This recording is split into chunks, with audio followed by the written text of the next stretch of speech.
સંખ્યાઓનો ચાલુ કરીએ તો નવનીત પ્રેક્ટિસ વર્ગનો સ્વાધ્યાય 2.2 પ્રશ્ન નંબર 1 શું કીધું છે? સંખ્યા રેખાના ઉપયોગથી સરવાળા મેળવો. તો 4 + 2. તો મિત્રો પહેલા આપણે તમારા રીતે સંખ્યા દૂર દેવાની. તો આપણે 0 થી ચાલુ કરીને આપણે ક્યાં સુધી છે? 4. 4 થી 2 સ્ટેપ. તો 4 થી આપણે શું કરશું? એક એવા 2 એકમ હાલવાનું છે. તો 4 થી આપણે શું કરશું? આ એક એકમ હાલ્યા, ત્યાર પછી 2 એકમ હાલ્યા. તો 4 માં 2 નાખ્યા એટલે કેટલા થઈ ગયા? 6 થઈ ગયા. તો આપણે શું લખશું? 4 થી ચાલુ કરી એકના એવા 2 એકમ ચાલતા જવાબ 6 થશે. તેથી 4 + 2 બરાબર કેટલા થઈ ગયા? 6 થઈ ગયા. ત્યાર પછી મિત્રો બીજો પ્રશ્ન, 7 + 3. આપણે અહીંથી 0 થી ચાલુ કરી દઈએ. 0, 1, 2, 3, 4, 5, 6, 7, 8, 9, 10, 11. તો મિત્રો આપણે સરવાળો ચાલુ ક્યાંથી કરવાનો છે? 7 થી. તો આ 7 થી કર્યું. હવે કેટલા સ્ટેપ આપણે હાલવા પડશે? 3 સ્ટેપ. તો એકના એવા 3 સ્ટેપ. તો આ પહેલું સ્ટેપ, બીજું સ્ટેપ અને આ ત્રીજું સ્ટેપ. તો આપણે લખશું 7 થી ચાલુ કરી એકના એવા 3 એકમ ચાલતા જવાબ 10 થાય. તેથી 7 + 3 બરાબર કેટલા થઈ ગયા? 10 થઈ ગયા. ત્યાર પછી મિત્રો પ્રશ્ન નંબર 3. એમાં શું કીધું છે તમને? 5 + 3. 5 + 3. તો આપણે પહેલા સંખ્યા રેખા ઉપર લખી નાખશું. તો અહીંયા 0, 0 થી જમણી બાજુ 1, 2, 3, 4, 5, 6, 7, 8 અને 9. બરાબર મિત્રો? હવે આપણે શું કરશું? 5 થી ચાલુ કરી. તો 5 થી કેટલા સ્ટેપ હાલવા પડશે? 3. તો આ એક સ્ટેપ, આ બીજું સ્ટેપ અને આ ત્રીજું સ્ટેપ. તો આપણો જવાબ શું થઈ ગયો? 5 + 3 બરાબર કેટલો થઈ ગયો? 8 થઈ ગયો. ત્યાર પછી ચોથો પ્રશ્ન, એમાં શું કીધું? 1 + 7. તો 1 થી ચાલુ કરીને આપણે એકના કેટલા સ્ટેપ કરવા પડશે? 7 સ્ટેપ કરવા પડશે. તો અહીં શું કરી દઈશું? 0, પછી 1, 2, 3, 4, 5, 6, 7, 8, 9, 10 અને 11. હવે 1 થી ચાલુ કરીને કેટલા સ્ટેપ કરવાના? 7. તો આ પહેલું સ્ટેપ, બીજું સ્ટેપ, ત્રીજું સ્ટેપ, ચોથું સ્ટેપ, પાંચમું સ્ટેપ, છઠ્ઠું સ્ટેપ, સાતમું સ્ટેપ. તો 7 સ્ટેપ થઈ ગયા મિત્રો. તો 1, 2, 3, 4, 5, 6 અને 7. તો આપણે શું લખશું? 1 થી ચાલુ કરી. 1 થી ચાલુ કરી એકના 7 પગલા લેતા જવાબ 8 થશે. તો શું થઈ ગયું? 1 + 7 બરાબર જવાબ આપણો શું થઈ ગયો? 8 થઈ ગયો. ત્યાર પછી પ્રશ્ન 2 શું છે? સંખ્યા રેખાના ઉપયોગથી બાદબાકી મેળવો. તો એમાં શું આપ્યું છે? પહેલો પ્રશ્ન આપણને 6 - 2. તો આપણે પહેલાં લખી દઈએ. આપણે 0 થી ચાલુ કરી. 0, 1, 2, 3, 4, 5, 6, 7 અને 8. તો આપણે 6 થી ચાલુ કરવાનું, એમાંથી આપણે -2 કરવાના છે. તો મિત્રો આપણે આમાં શું કરશું? આપણે 6 આપ્યો છે, 6 માંથી -2 કરવાનું એટલે 2 સ્ટેપ આપણે ડાબી બાજુ હાલશું. તો આપણે શું કર્યું? 2 સ્ટેપ ડાબી બાજુ હાલે. તો આપણો જવાબ શું આવ્યો? 6 માંથી 2 ડાબી બાજુ હાલે તો જવાબ શું આવ્યો? 4 આવ્યો. તો આપણો જવાબ થઈ ગયો. તો લખશું 6 થી ચાલુ કરી 2 પગલા ડાબી બાજુ આવતા જવાબ 4 મળે છે. તેથી 6 - 2 બરાબર કેટલા થઈ ગયા? 4 થઈ ગયા. ત્યાર પછી છે 7 - 3. તો મિત્રો આપણે પહેલાં સંખ્યા રેખા બતાવી દઈએ.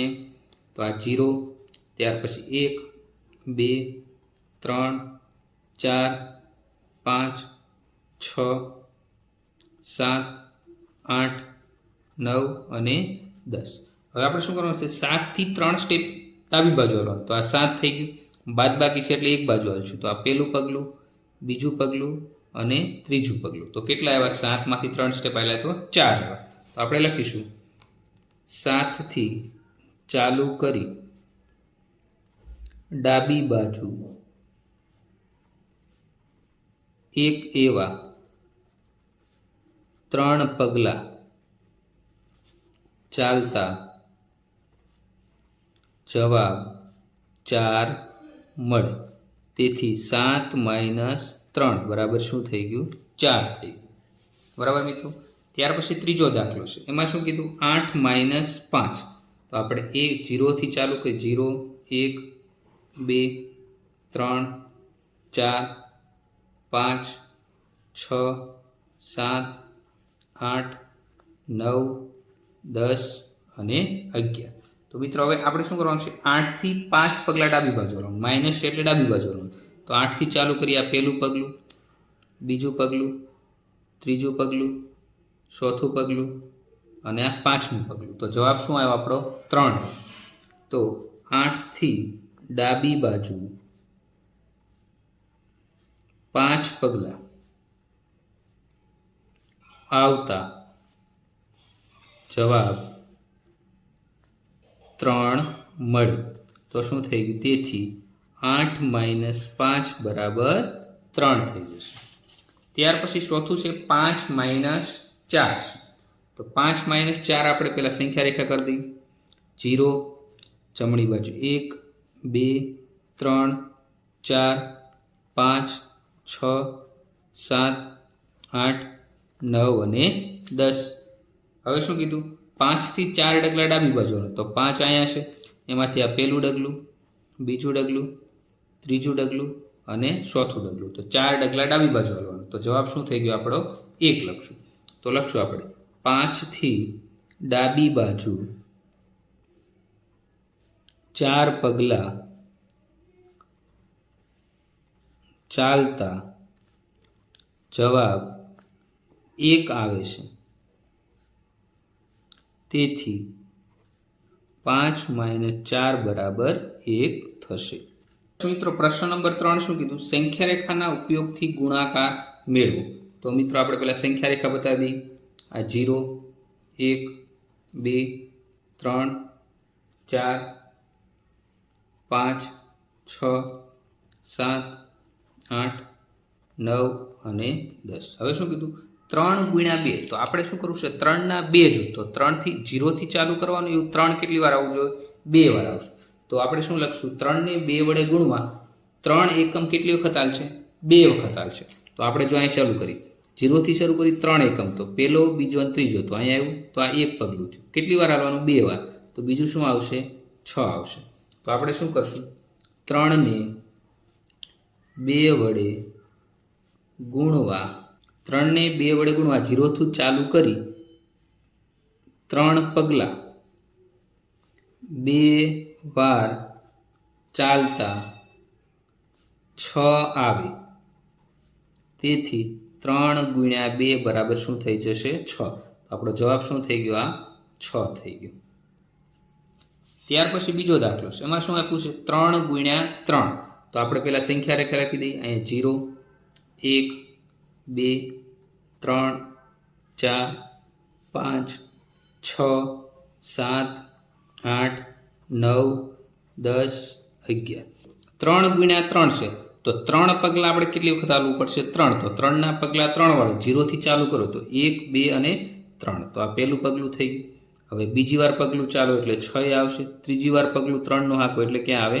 9 આવે. તો 1 2 3 1 2 3 1 2 3. તો 3 3ના પગલાં થઈ ગયા.